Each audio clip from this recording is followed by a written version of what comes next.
सोमवार व्रत कथा। भगवान शिव करेंगे आपकी सारी मनोकामनाएं पूर्ण। नमस्कार दोस्तों, सोमवार के व्रत को लेकर मान्यता है कि इस व्रत को करने से भगवान शिव अपने भक्तों की मनोकामनाएं जल्द पूर्ण करते हैं। सोमवार का दिन भगवान शिव को समर्पित है, इसलिए इस दिन भगवान शिव की पूजा और व्रत करने का महत्व और भी बढ़ जाता है। यदि आप सोमवार के व्रत करते हैं तो आपको सोमवार व्रत कथा पढ़ना बेहद ज़रूरी है, क्योंकि इसके बिना आपका व्रत अधूरा माना जाता है। आइए जानते हैं सोमवार व्रत कथा।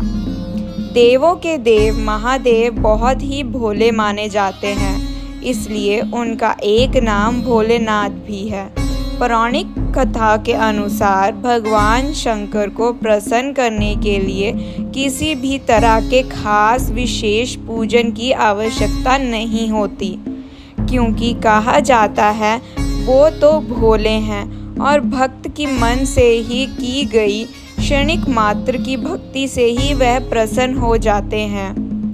अगर आप भी शिव की भक्ति और कृपा पाने के लिए सोमवार का व्रत करते हैं तो इस कथा से भोलेनाथ को प्रसन्न कर सकते हैं। एक बार किसी एक नगर में एक साहूकार था।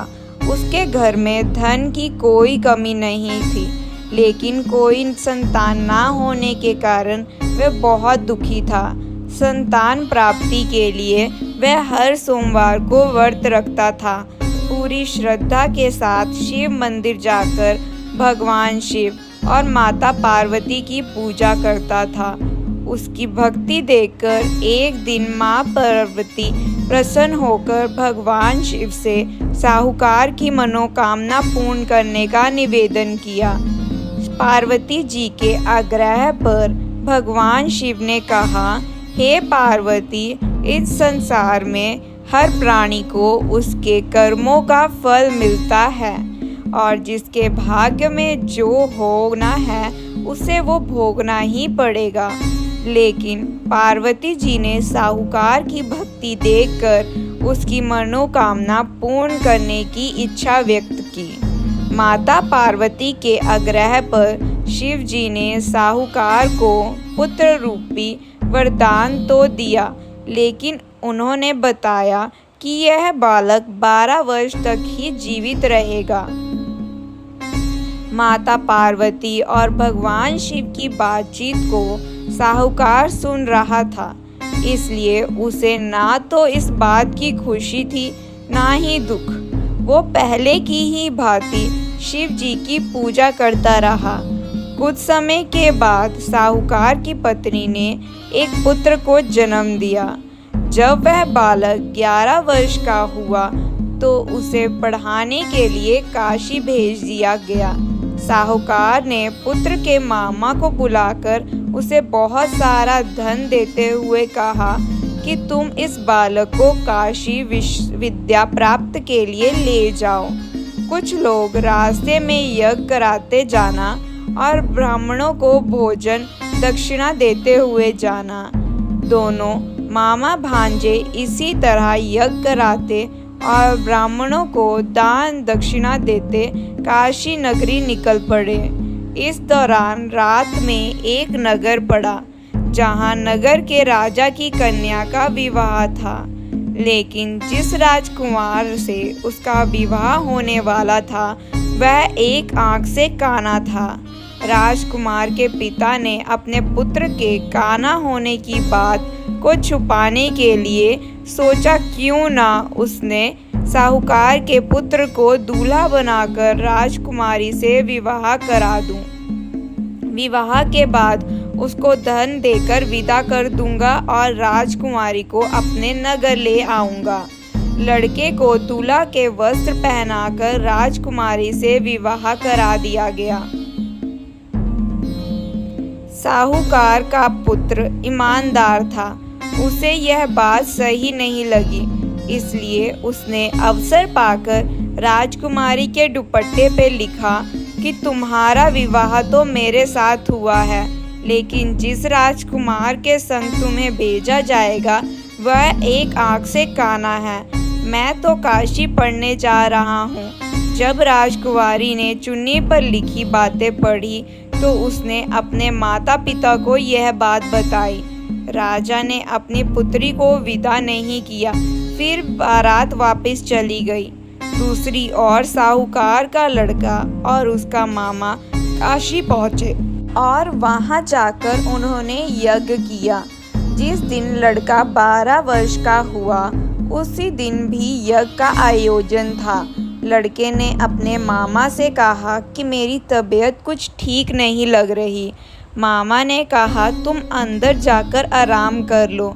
शिव जी के वरदान अनुसार कुछ ही देर में उस बालक के प्राण निकल गए। मृत्यु भांजे को देख उसके मामा ने विलाप शुरू कर दिया।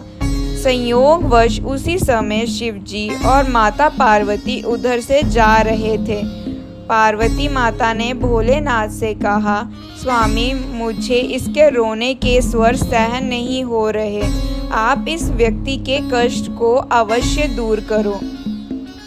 जब शिव जी मृत्यु बालक के समीप गए तो वह बोले कि ये वही साहूकार का पुत्र है जिसे मैंने 12 वर्ष की आयु का वरदान दिया था। अब इसकी आयु पूर्ण हो चुकी है। लेकिन मातृ भाव से विभोर माता पार्वती ने कहा कि हे महादेव, आप इस बालक को और आयु देने की कृपा करें, अर्थात इसके वियोग में इसके माता पिता भी तड़प तड़प कर मर जाएंगे। माता पार्वती के पूर्ण आग्रह पर भगवान शिव ने उस लड़के को जीवित होने का वरदान दिया। शिव की कृपा से वह लड़का जीवित हो गया।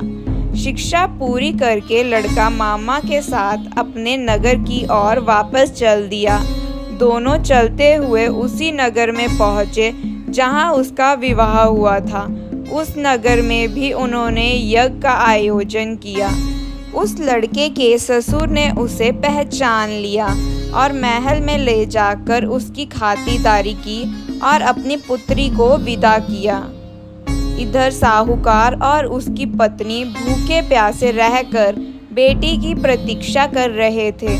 उन्होंने प्रण किया था कि यदि उन्होंने अपने बेटे की मृत्यु का समाचार मिला तो वह भी प्राण त्याग देंगे, परंतु अपने बेटे के जीवित होने का समाचार पाकर वो बेहद ही प्रसन्न हुए। उसी रात भगवान शिव ने साहूकार के स्वप्न में आकर, हे श्रेष्ठी, मैंने तेरे सोमवार के व्रत करने और कथा सुनने से प्रसन्न होकर तेरे पुत्र को लंबी आयु प्रदान की है। इसी प्रकार जो कोई सोमवार व्रत करता है या कथा सुनता है और पढ़ता है उसके सभी दुख दूर होते हैं और सभी मनोकामनाएं पूर्ण होती हैं। कमेंट बॉक्स में हर हर महादेव लिखना मत भूलिएगा और हमारे चैनल को लाइक एंड सब्सक्राइब कर लें। नमस्कार दोस्तों।